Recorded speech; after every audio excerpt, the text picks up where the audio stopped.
moments in time that you have as individuals, whether you be a chief or a police officer or a member of the media or faith leaders, that you look down on a message or you hear a call and you just find it so, like, you take a second guess or you take a second look. Sunday afternoon was that for me. Sunday afternoon, this department in the last 3 months had seen an error where last year we saw the second fewest number of homicides in this city in more than 50 years. We saw a reduction in overall violent and Part 1 crime. We saw 35 fewer gang-related homicides and 59 fewer gang-related shootings. But yet, as I had reported approximately 2 to 3 weeks ago, we began seeing an increase in gang-related violence and in shooting violence that was starting to trend in a manner that was causing us concerns. And as an organization that looks at its safety across this community each day and works to align its resources to identify those locations that need us most, and we partner with our community coalitions, the Watts Gang Task Force.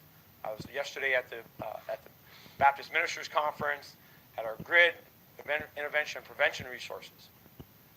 Sunday afternoon, we had those all in play because we had seen a week of violence that even took what we saw in the first couple weeks of March to a higher level, particularly in South Los Angeles. Last Wednesday, we met with the coalition where we talked about, while we had seen an overall reduction in violence, still fewer homicides, more than 300 fewer 300 fewer victims of violent crime. We had seen a recent increase in shooting violence in South Los Angeles, in 77th, and particularly impacting African American men. And it was causing us growing concerns, and we needed those coalitions, those faith leaders, those members of the public that are working to be peacemakers in our communities. We need them to step forward. And Monday, while I was not picking out my clothes on Sunday, I generally wear a pretty pre-designed outfit. But on Sunday, I was looking forward to the Monday conversation because yet it was another opportunity for this department to find ground in which and strategies and advocates and people in our community that could step into a conversation of how to stem this violence.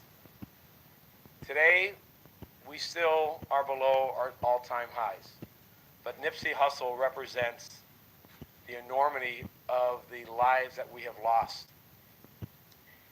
And I felt, as I looked at that message from LA Fire, that told me we had 3 additional shooting victims that had just occurred at Slauson and Crenshaw. And I began that message as I was reading it, standing on the street, exactly where I was at. And then I saw the name Nipsey Hussle, and I looked at that again, and I looked at it again, and it was like, I could not believe it. It was like, it just drove the added violence even that much more severe. Because this is a voice that was trying to help and was investing in his communities. But I'm also here with an air, because on that Sunday earlier that morning, I was at my wife, the New Christian Memorial Church in Pacoima, where Senior Pastor Sandra Croce stands as a bulwark of peace and of finding community safety. And I'm encouraged by that message that Sunday morning of renewal and of not giving up and finding hope.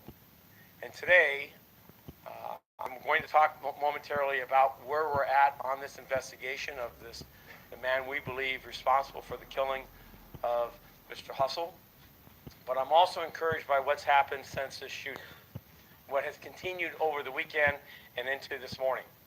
And that is the community coalitions, the Watts Gang Task Force, COCA, the Nation of Islam, faith leaders, community advocates, GRID interventionists, preventionists have stepped up on double to not allow this to be hijacked by an individual who would want to exact further violence.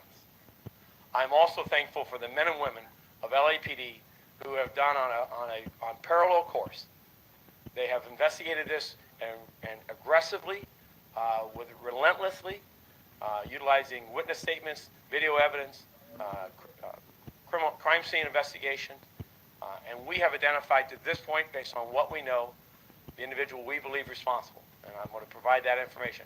But simultaneously, our men and women have been in our communities, not just on this shooting violence, this homicide, but other violence in 77th and in South Los Angeles to try to quell further acts. And they have been so while facilitating a vigil on what I believe is sacred ground.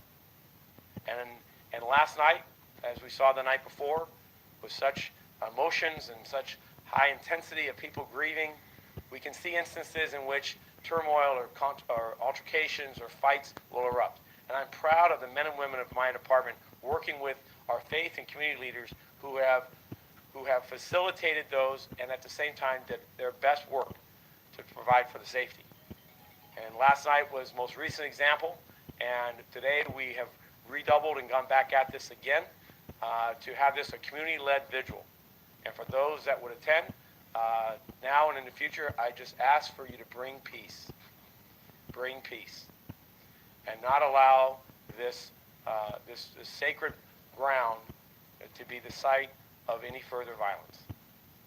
Now, regarding where we're at on the homicide and the tragic death of Nipsey, we provided a press account last night.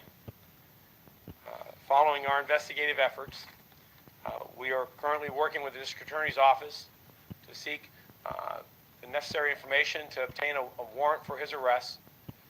But we believe with probable cause and degree of certainty that on Sunday at about 3:20 in the afternoon, Nipsey with two other males were standing in front of his store, as has been reported.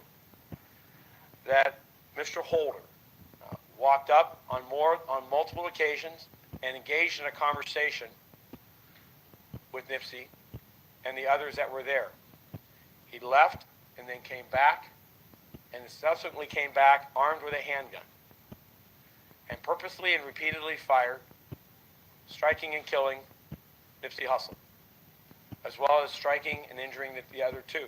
One requiring them to be hospitalized or transported to a nearby hospital, the other suffering a wound but was treated at scene. Mr. Holder, we have identified him through, at this point, the available video evidence, statements, and information that we're getting from our community. And I cannot think enough that the community is the one who is helping us solve this case. As in every case, it is a community's engagement that makes our lives safer, that provides justice for these victims and their families. Mr. Holder entered the passenger side of a 2016 Chevy Cruze. It's a white four-door vehicle. Its license plate is 7 Robert John David, that's RJD 742. And the vehicle was driven by an unidentified woman. That vehicle was located in the alley adjacent to that mini mall strip center where it fled from the scene. We have, as the mayor indicated, we continue to seek the public's help and assistance twofold. People that were at that scene or have information from people who were at that scene that can help identify further and provide us evidence of the persons responsible for this senseless murder. We ask that you call our South Bureau homicide detectives day or night. You also can use WeTip and Crime Stoppers and report anonymously. We're not done in gathering evidence on this horrific shooting. Secondarily, is we want the public to help us identify and apprehend Mr. Holder. Armed with a handgun, this senseless murder, this expression of violence, represents that this is a man who is of a substantial risk to public safety and willing to use violence. And we want to see that stop. And we need the public's help in identifying him and to Mr. Holder, who I am confident is watching this and is listening to these media accounts as this is spread not only around this region, but around this world. I ask him to surrender, to find a local law enforcement agency, to go to the station and surrender, and to defend himself as he feels appropriate, but to stop this mess, to stop this from continuing. Let me comment just briefly in regards to the context of this increase in violence. So January and February of this year, this city averaged approximately